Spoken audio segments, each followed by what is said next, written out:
Graça e paz, queridos alunos, professores, sejam bem-vindos a mais uma videoaula, lição de número 8. Falaremos sobre edificados sobre o fundamento dos apóstolos e dos profetas. Interessante que essa lição vai falar de apóstolos e profetas em um contexto neotestamentário, ou seja, do Novo Testamento. Quem são os apóstolos? Quem são os profetas? Há ainda apóstolos nos nossos dias? Há ainda profetas nos nossos dias? Ou como que se configura? Quem são chamados de fato? Interessante quando se fala edificados sobre o fundamento. Significa que a nossa fé não é uma fé apenas abstrata ou não é uma fé abstrata. Pelo contrário, é uma fé que tem fundamento.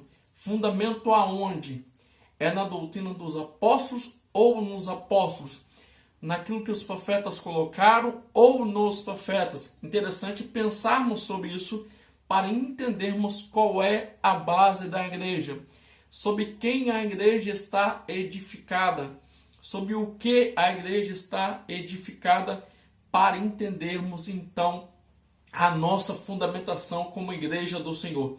A lição de número 8 da revista CPAD, no primeiro tópico aborda que no Antigo Testamento Deus habitou no tabernáculo e no templo, mas que no Novo Testamento habita em nós.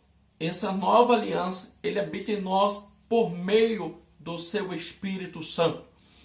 Apresentar também, segundo tópico, apresentar também o fundamento da igreja como a doutrina dos apóstolos e o testemunho dos profetas. Terceiro tópico da revista, que somos templo do Espírito Santo e devemos viver esta realidade em santidade. Logo, o que nós aprenderemos aqui, poderá esclarecer, poderá sustentar a nossa comunhão com Deus, a nossa comunhão com os nossos irmãos e ainda mais a nossa convicção cristã. Quando o primeiro tópico aborda que no Antigo Testamento Deus habitou, vale a pena pensar uma coisa: Deus é onipresente? Sim, de fato ele está em todo lugar, mas ele escolheu locais ou local para habitar, para fazer morada, para que as pessoas o pudessem buscar. Deus, no Antigo Testamento, vamos aprender isso, ele orienta Moisés a fazer um tabernáculo. Tabernáculo, vale colocar aqui desde já, que é um estabelecimento, um local móvel, ou seja, não é um local estático que não tem como se mover, pelo contrário, é móvel. Um local que Deus habitaria, que se manifestaria, mas que em um dado momento poderia se mudar de local. Por muito tempo as pessoas buscaram a Deus lá no tabernáculo. No tabernáculo foram oferecidos diversos sacrifícios ao Senhor. Por meio do tabernáculo Deus se manifestou. Foi um ministério, foi um tempo muito glorioso e importante. Lá na frente, Davi ele considera por que não fazer um local fixo, um templo para Deus habitar. Deus concorda e diz: Davi, você poderá até juntar os materiais, mas não poderá edificar um local para mim, pois é um homem com as mãos contaminadas com sangue. Então Salomão vai edificar o primeiro templo, o local aonde as pessoas iam buscar Deus, o nome dele seria adorado, os sacrifícios seriam feitos, a sua palavra, a lei seria ensinada. Interessante que no Antigo Testamento, vamos aprender isso teologicamente, que quanto maior fosse o Deus, maior seria o templo.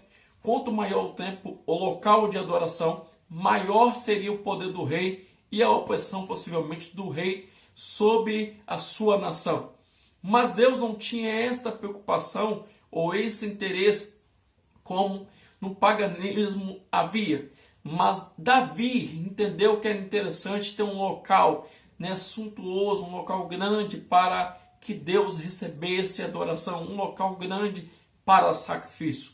Salomão então edifica um local suntuoso, muito esplêndido e bonito, para que fosse chamado Casa de Deus.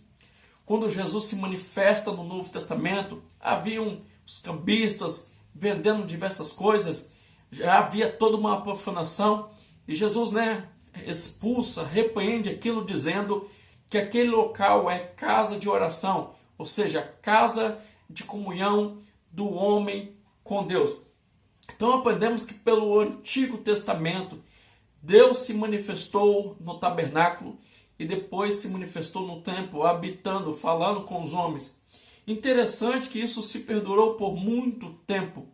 Quando Paulo chega em Atenas, lá no Areópago, ele vai dizer o seguinte: ei, vocês têm um altar ao Deus desconhecido. Esse Deus desconhecido, eu digo que é o Deus que criou todas as coisas, que não habita em templos feitos por mãos humanas. Parece até que há uma contradição naquilo que Paulo diz e aquilo que aconteceu no Antigo Testamento. Deus não habitou em templos. Temos o primeiro de Salomão, depois de Zorobabel, depois de Herodes. Como que Deus não habita? Deus não habita no sentido de estar limitado a um local, um templo. Deus é onipresente. Então aprendemos que Ele, por sua bondade e querer estar mais próximo na comunhão conosco, permite um local para que o adoremos, para que o busquemos, mas Ele não está somente em um local. Não dependemos exclusivamente de ir a um templo para podermos encontrar com Deus. Há aqueles que nos dias atuais, em meio à situação que vivemos, dizem: eu estou com saudade de Deus, eu quero muito encontrar Deus, mas eu tenho que ir na sua casa. Essa ideia, me permita colocar aqui, é tanto uma ideia judaica, ou seja, eu vou até Jerusalém para o adorar, ou como os samaritanos diziam, eu vou até Gerizim para poder o adorar. Mas no Novo Testamento aprendemos que Deus não está, como nunca esteve, restrito a um local. É tanto que a samaritana, em João capítulo 4, vai perguntar a Jesus aonde devemos ir para adorar. Jesus diz: não importa o local, o que importa é que os adoradores, os verdadeiros adoradores, o adorem o Pai em espírito e em verdade. Local, o templo, não é local único para adorar e buscar a Deus. Podemos encontrar e buscar a Deus em todo o lugar. Mas vemos que até então era a forma de se encontrar, estabelecer comunhão, oferecer sacrifício, era ir até Jerusalém, o templo. É tão sério, tão importante isso, que os judeus costumavam se reunir em Jerusalém para as festas sagradas, as festas judaicas. E em uma dessas festas, chamada festa do Pentecoste, vem o Espírito Santo e se manifesta. Era um momento muito sagrado, porque se entendia ir até Jerusalém. Isto era tão importante para os judeus ir até Jerusalém, que o salmista chega a dizer: alegrei-me quando me disseram, vamos à casa do Senhor. Percorri longos caminhos, longos quilômetros para chegar a Jerusalém. Talvez são desertos, vales, mas eles tinham prazer de estar na casa, no templo, porque era considerado local de habitação de Deus. Mas vem Jesus, e Jesus vem trazendo uma doutrina, vem trazendo toda uma orientação para buscarmos a Ele independente do local. E Jesus deixa vários ensinamentos. Mateus, Marcos, Lucas, João vai registrar esses ensinamentos, registrar parábolas, eventos, situações maravilhosas. Mas Deus levanta o apóstolo Paulo para desenvolver aí pelo menos 13 cartas, ou dependendo da visão teológica, 14 cartas, aonde serão cartas doutrinárias, cartas pastorais, ensinando, dando fundamentos para que os irmãos pudessem observar e andar nos caminhos do Senhor. Também surge, e Deus levanta, inspira os apóstolos, escritores, que vão escrever as chamadas cartas gerais. Logo, temos pelo menos aí 21 cartas de orientação para instrução, para que a igreja pudesse se organizar, andar na comunhão com os irmãos e andar na comunhão com Deus, em observância daquilo que era referente a Deus, daquilo que era referente ao próximo. Então temos 4 evangelhos no Novo Testamento, um livro histórico, que é o livro de Atos, 21 cartas, que são chamadas de cartas ou epístolas paulinas, doutrinárias, pastorais e cartas universais, ou chamados gerais. É um livro profético, que é o livro do Apocalipse. Então, tudo que está no Novo Testamento é para que a igreja possa se basear. Quando os apóstolos deixam doutrinas, conselhos, orientações, as Escrituras vão colocar que a igreja primitiva perseverava na comunhão uns com os outros e na doutrina dos apóstolos. Doutrina significa ensinamento, instrução. Muitos não gostam de aprender, muitos não gostam de ensinamento. Como que eles poderiam então gostar das instruções deixadas nas cartas paulinas e nas cartas gerais? Logo, para andarmos e sabermos comportar na casa do Deus vivo e diante dele, temos que aprender aquilo que os apóstolos deixaram de orientação, que não são conceitos, teorias ou doutrinas simplesmente humanas ou meramente humanas. Não, são doutrinas e ensinamentos inspirados pelo Espírito Santo. Logo, vem de Deus para que os homens observem e andem, chamado doutrina dos apóstolos. Deus também levanta homens no Novo Testamento com o dom de profecia. Esse dom, também de ensinar, de falar, inspirados. Logo, é aquilo que o apóstolo Pedro vai colocar. Nenhuma escritura é de particular interpretação, pois os homens santos falaram inspirados pelo Espírito Santo. No Antigo Testamento, os profetas não só prediziam aquilo que era futurístico, mas como falavam e orientavam para as coisas do presente, orientações correlatas às situações que eles estavam vivendo e poderiam viver. Logo, queridos irmãos, quando se diz que a igreja deve basear-se no fundamento dos apóstolos, ou está edificada sobre o fundamento dos apóstolos, não quer dizer que os apóstolos é o fundamento, não quer dizer que os apóstolos são a sustentação da igreja. Quem sustenta a igreja, quem é o fundamento da igreja, é Cristo. Isto é tão verdade que o apóstolo Paulo, o apóstolo Pedro vai dizer que Cristo é a pedra principal de esquina, que Cristo é a pedra angular, conforme já está lá no livro de Daniel, profeta Daniel. Jesus é aquela pedra que vem, e derruba a estátua. Jesus vem e derruba certos fundamentos e edifica a igreja sobre o fundamento verdadeiro, que é Ele próprio. Alguns interpretam equivocadamente sobre quando ele diz: Pedro, eu, sobre a tua palavra, sobre o que tu disseste, edificarei a minha igreja.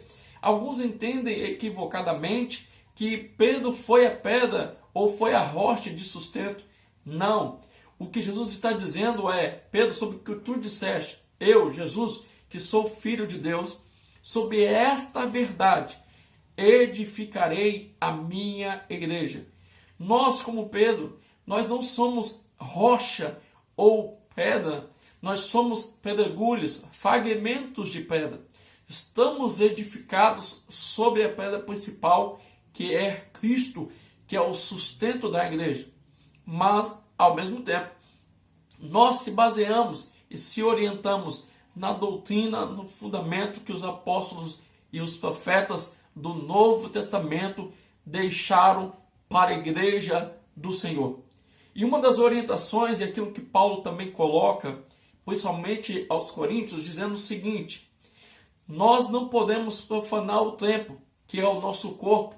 Não devemos destruir o corpo, porque o nosso corpo é morada de Deus, morada do Espírito Santo. Quando a gente abre a porta do nosso coração para Deus habitar, diz as Escrituras lá no livro do Apocalipse, capítulo 3, versículo 20, que ele vem, o Pai, o Filho e o Espírito Santo, na pessoa do Espírito Santo, vem e faz morada. Logo, a vontade de Deus do Antigo Testamento permanece no Novo. Qual é? Não é habitar em um local imóvel, estático. A vontade de Deus é habitar num lugar móvel. Nós estamos no Brasil, podemos estar na América do Norte, Central, do Sul e assim por diante. E estando em comunhão com Deus, Deus estará conosco independente do estado do país que estivermos. Logo, Deus quer e deseja habitar dentro do coração do homem Logo, somos morada de Deus. Nós não vamos à igreja, ao templo, para encontrar Deus. Nós já temos Deus habitando em nós, juntamente com o seu amor que foi derramado em nosso coração. Logo, podemos e devemos ser local de adoração, de habitação do nome do Senhor, conforme é colocado na lição de número 8. Então aproveite para estudar essa lição de número 8 e entender. Você e eu somos morada do Espírito Santo. Nós somos o templo de Deus no Novo Testamento. Nós devemos e precisamos observar aquilo que está nas Escrituras. Um dos lemas e grande lema da Reforma Protestante é só as Escrituras. A nossa fé, a nossa bússola de fé tem que ser a palavra de Deus. Como Jesus disse ao diabo, está escrito, como o apóstolo Paulo muito bem falou, está escrito segundo as Escrituras.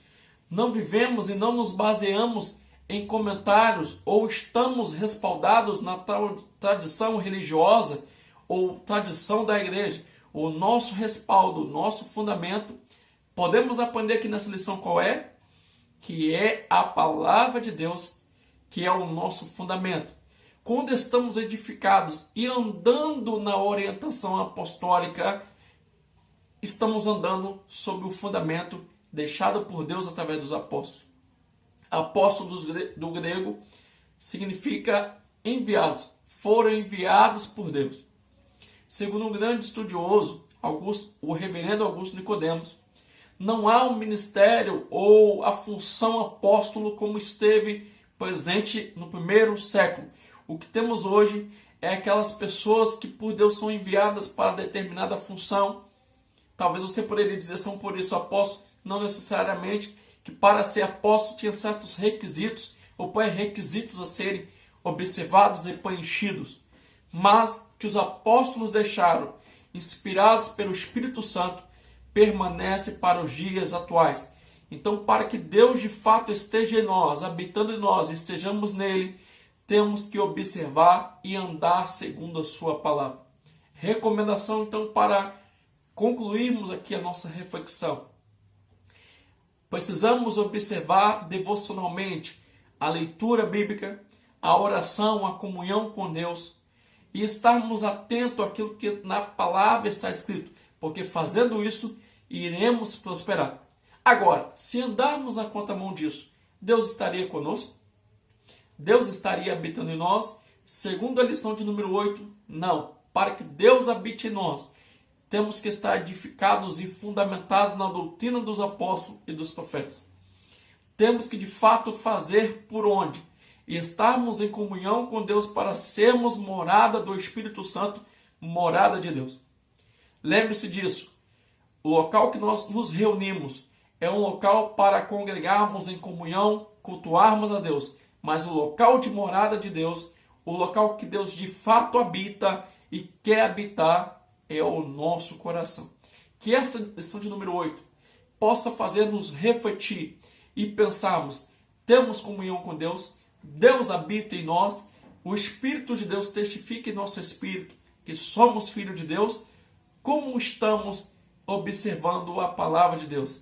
De forma séria, imparcial, ou estamos colocando a palavra de Deus em segundo plano? De fato, o que Deus deixou de orientação para que venhamos seguir? Nós temos que parar e refletir sobre essas coisas. De fato, somos ou não somos morada de Deus? Pense nisso. Que Deus te abençoe.